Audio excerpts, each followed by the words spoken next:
After 5 years, the economy is finally climbing out of a housing bust and a debt bubble. But while Americans have been paying down credit cards, mortgages, and car loans, there's one form of debt they've been taking on in droves: student loan debt.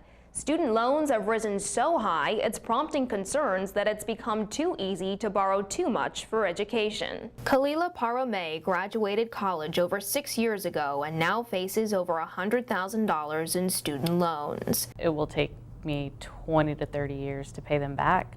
And right now I haven't even been able to pay them because they're just so high. And I've actually spoken to the people that have called me about payments and trying to arrange payment situations, and it's still ridiculously expensive. It's almost more than what my rent would be. Khalila attended Hampton University to pursue a degree in business management, but during her sophomore year, she switched majors to become more marketable following graduation. Khalila is one of many Americans staring at student loans for years to come.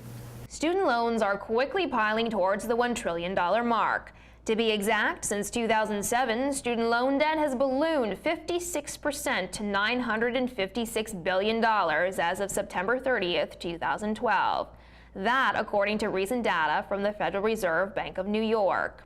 Over that time, total household debt, which includes mortgages, auto loans, and credit cards, has fallen 18% to $11.3 trillion.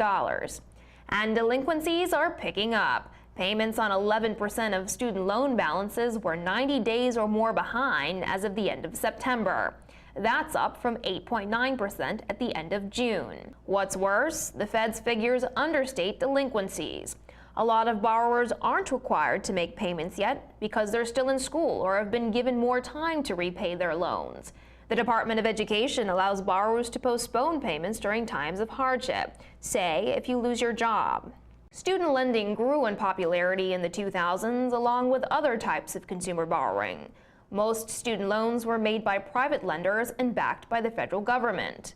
But in a money-saving effort in 2010, President Obama pushed Congress to cut out the middleman and make the federal government originate student loans directly instead of simply guaranteeing them. The result? Private lenders were cut out of the equation, and the federal government now makes 93% of all student loans. Intentions were good: equip young Americans with a good education so they can build prosperous lives for themselves. But unintended consequences have surfaced. In trying to make college education affordable for everyone, the government forewent minimum credit scores because it would block many Americans from going to college. Sound familiar? We've seen this movie before with housing. The government eased standards on loans originated and backed by Fannie Mae and Freddie Mac to make home ownership a reality for more Americans. Those actions led in part to the housing bust by extending mortgages to subprime borrowers who couldn't afford them. Just as the government eased requirements with housing, now it's eased requirements on student loans to make a college education affordable to everyone. But Jeffrey Cleveland, senior economist at Payden & Regal, an investment firm based in Southern California, says this situation is different. It has a lot of the hallmarks of the subprime scandal, the subprime debacle. So you have rapid credit growth, you have the lowered lending standards, but there's one very, very important, I think, missing ingredient that will prevent it from becoming what subprime became. And that was mortgage debt was an ingredient in the financial system. So it was held by banks to meet capital requirements, and more importantly, was held by banks and non-banks to borrow in the overnight markets. So an institution could hold certain bonds and they could use those as collateral to borrow overnight. And that's what really caused the subprime infection to go from being an isolated small part of the mortgage market to rippling through the entire systemic financial system, causing a real systemic crisis. I don't see that same setup for student loans. The federal government's student loan programs are profitable as a whole, despite the high delinquency and default rates. There may not be a crisis in store, but there are consequences for those who don't take financial care. While there isn't a global, universal set of bubbles, there are individual personal bubbles, students who borrow too much for their education. And when someone defaults on their loans, it ruins their credit future, it ruins their financial future. A study done by Rutgers University in May showed 40% of college graduates from 2006 through 2011 postponed a major purchase because of their debt burdens.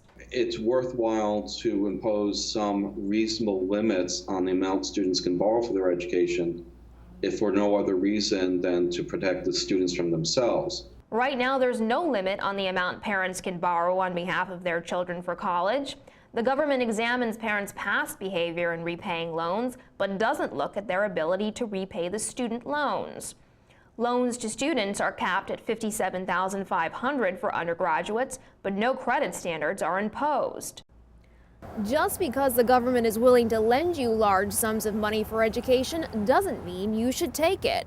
For students considering borrowing for college or graduate school, here are some tips to keep in mind. Take steps to minimize your student loan debt. Save as much as possible for college to minimize the amount of debt you have to take on. Search for scholarships on free websites like fastweb.com. Base the amount you borrow on your projected starting salary after you graduate.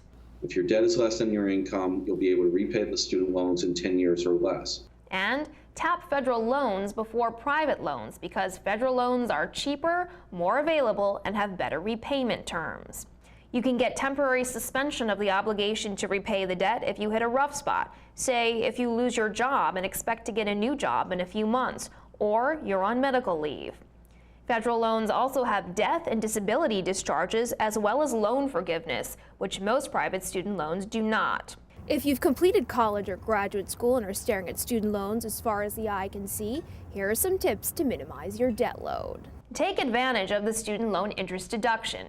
You can deduct up to $2,500 of student loan interest from your taxes on both federal and private student loans each year. Also, if you have multiple student loans at different interest rates, use any money you have left over after you've made monthly payments on all loans to pay down loans with the highest interest rate first. From the Department of Education, I'm Jennifer Schonberger.